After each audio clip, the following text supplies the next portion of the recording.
Popular photographer taken out at his St. Andrew home.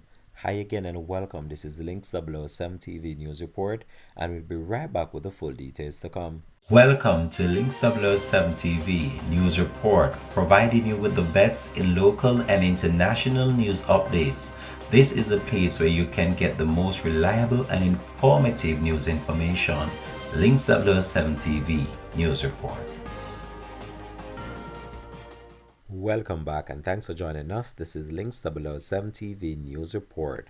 A well-known photographer who goes by the name Dominic Davis, more popularly known as Dom, was shot and taken out at his St. Andrew home in Maverley off Molynes Road in Kingston on Tuesday.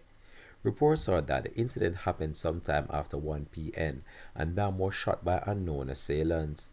Another man was shot and injured in the attack. Davis operated a popular photo business called Domz Media and has worked for several notable local celebrities including Crystal Tomlin, Empress Golin, Beanie Man, Curvy Diva, and also Nationwide News Network.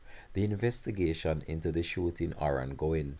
Links 007 TV will continue to track this story and provide you with more information to come on this. Thanks for watching.